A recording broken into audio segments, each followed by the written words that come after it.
Last week, the jobs report came out. Employers cut 23,000 jobs. The unemployment rate ticked up to 4.1%. That's the kind of headline that makes people nervous. Fewer jobs being added, more people out of work than the month before. It's exactly why so many people keep an emergency fund, just in case if they lose their job. Here's my situation right now. My portfolio is worth $12,170.88. And without selling a single share, I can pull out $6,101.18 today. No application, no waiting, no credit check, not $1 sitting in a savings account doing nothing. That might sound reckless, but it's actually the opposite. Welcome back to another episode of Almost Wealthy. I'm John. I'm turning my portfolio into my own bank. Today, I want to explain why a traditional emergency fund is actually a mistake. At least it is for me. Now let's talk about what emergency fund is actually. You lose your job, your car breaks down, something unexpected costs you real money. The standard advice is simple. Keep 3 to 6 months of expenses sitting in your savings account, untouched, just in case. That advice isn't wrong. It's just incomplete. It assumes cash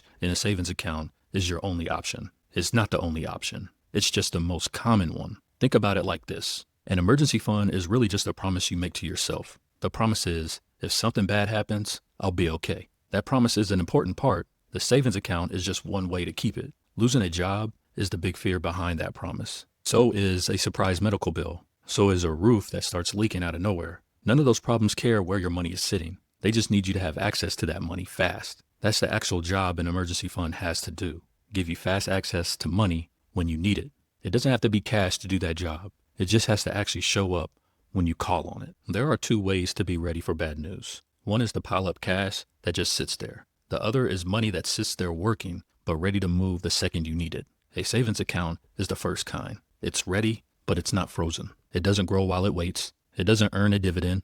It just waits. My portfolio is the second kind. It's ready too. I can pull $6,101.18 whenever I need it. But until I need it, that money isn't frozen. It's still invested. It's still collecting dividends. It's still doing its job.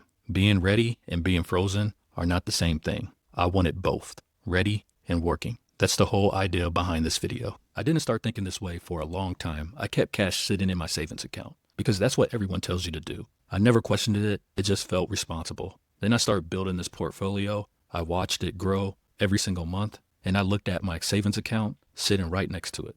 One was moving, the other wasn't. That's when the question hit. Why am I keeping money frozen when I have a fast, more flexible option sitting right here? I didn't empty my savings account overnight. I moved it slowly. I watched my portfolio grow past the point where borrowing against it made a lot of sense. Once I did it, the old habits stopped making sense to me. And that's the honest version of how I got here. The kind you only get to by watching your own numbers month after month instead of guessing. My emergency fund isn't cash. It's my portfolio. Right now, I could withdraw up to $6,100 without selling anything, without touching my actual investments. That money shows up in my bank, not my brokerage. I could use it for rent, for a car repair, for anything. I'm not paying interest on that $6,100 right now. I'm only charged interest on the money I actually borrow. My current loan balance is at $603.80. That's what I'm using for my bill stacking plan, not what I have sitting there ready if I need it. A savings account charges you nothing to sit there, but it also earns you almost nothing. My unused borrowing power costs me nothing too,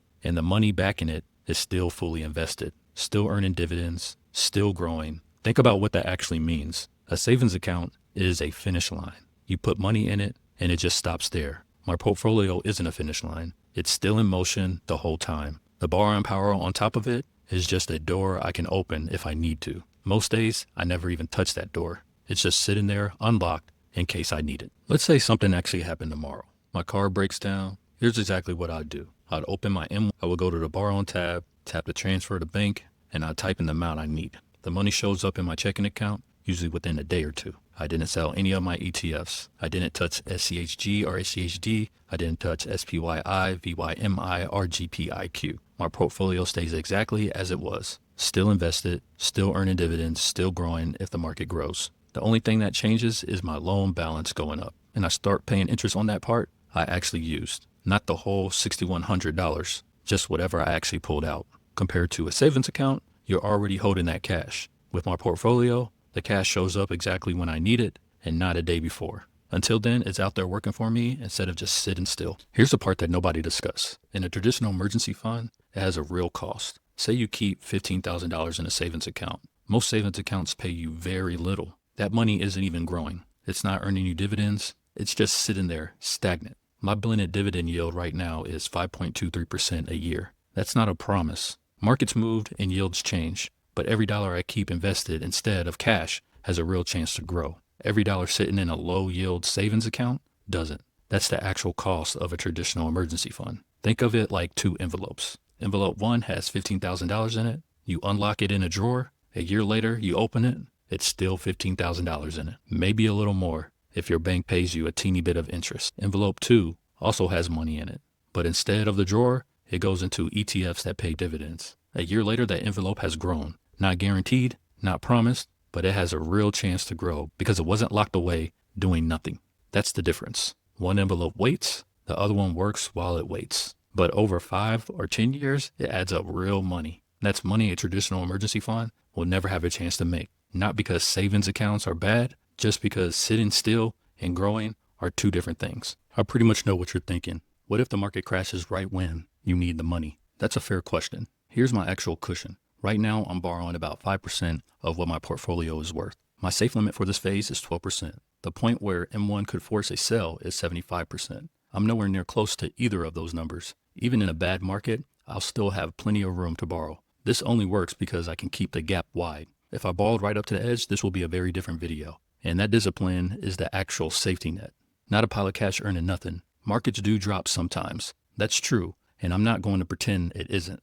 Markets have also recovered every time they dropped in the past. That's not a promise about the future. It's just history. The risk I'm actually managing isn't will the market drop. It's how much room do I have if it does. Right now, I have a lot of room. That room is what makes this safe enough for me to sleep at night. So let's talk about something about the actual risk here. It's not what if the market drops. It's what if I lose the income and the market drops at the same time. If that happens, I'd still own interest on whatever I borrow. That interest doesn't pause just because my paycheck did. This is the part a lot of people skip over. It's actually why I keep my loan balance so small compared to my portfolio. $603.80 borrowed against the $170.80 portfolio is a small number on purpose. Even months of no income wouldn't push the balance anywhere near dangerous. If my loan balance were much bigger, this whole plan would be riskier. That's the honest trade-off. Small, steady borrowing keeps this safe. Big, aggressive borrowing would not. I'd rather move slowly and stay safe than move fast and get caught out. Slow and steady is the whole sprint of this channel anyway,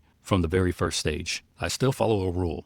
I just don't call it an emergency fund. I never let borrowing get close to that 75% line. I keep my loan balance small on purpose. Right now, it's $603.80. That's teeny compared to my $12,170.88 portfolio. That gap is what protects me, not a separate stash of cash. The rule is the same idea. Stay ready for a bad month. I just do it with room on the loan instead of dollars in a drawer. People ask me this all the time. What if I can't pay the loan back? It's a fair question, so let me answer it directly. I don't have to pay it back on any set schedule. There's no monthly bill for the loan itself. The interest gets added to the balance. As long as my LTV stays under that 75% line, nothing gets forced. No one calls me demanding a payment. The real danger isn't I can't pay it back this month. It's does my loan ever get close to my portfolio value? That's why I watch the percentage, not the due date. It's a completely different way of thinking about debt.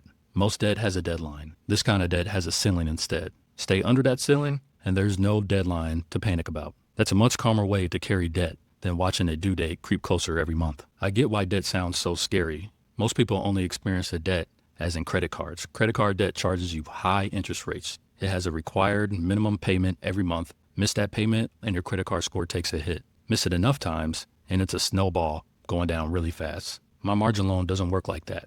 My rate is 5.65% a year, not a typical credit card rate. There's no minimum monthly payments. There's no credit card score hits. It's backed by the actual assets in my portfolio. That's the difference between debt that's a trap and debt that gives you an option. I'm not saying all debt is fine. I'm saying this kind is used carefully is not the same monster as the maxed out credit card. If you only ever seen debt going badly, I understand your hesitation. I had it too, because I actually studied how this works. I'm not telling you to close your savings account today. This works for me because of where I'm at right now. I have a portfolio to borrow against. And if you're just getting started, you might not have that yet. A small cash cushion while you build your first investment isn't a bad idea. It's a starting point, not a mistake. If your monthly expenses are high and your portfolio is small, cash still makes sense for you right now. If you don't have access to margin at all, cash is your only real option, and that's fine. This isn't about which choice is smarter in general. It's about what actually fits where you are right now today. The mistake never questioning it is once you're in the situation. Once you have a portfolio big enough to borrow against safely, a pile of idle cash stops making sense. That's the actual point of this video. Not cash is bad. Know what money could be doing instead. Building a cash emergency fund takes a habit. Set aside money every month, don't touch it, watch it grow slowly. I used to think that was the only way to be responsible. Now I have a different habit. Every month I check my LTV. I check how close my loan is to my 75% danger line. I've collected 289 cents in dividends so far. I've invested $11,210 total in my portfolio. Every dollar of that is still working. My next milestone is $14,000. That's when my phase 3 unlocks, and I'll add another bill to the loan. I'm not chasing cash numbers anymore. I'm chasing a portfolio number. Every time it grows, my safety net grows with it. Same responsibility, different tool. So here's where I land. A job report like last week is scary. It's actually the kind of news that makes people want more cash sitting around. I get it though, but my safety net isn't a savings account. It's that $6,100 I could pull out today without selling anything, backed by a portfolio that still's working the whole time. That's not reckless. That's just a different tool for the same job. A jobs report can't scare me into freezing my money. I'd rather keep it working with a fast way to reach it to it when I need it. It's not the only right answer. It's just my answer for me where I'm at right now. If this helps, subscribe. I post real updates from my exact portfolio every week, and I will see you on the next one.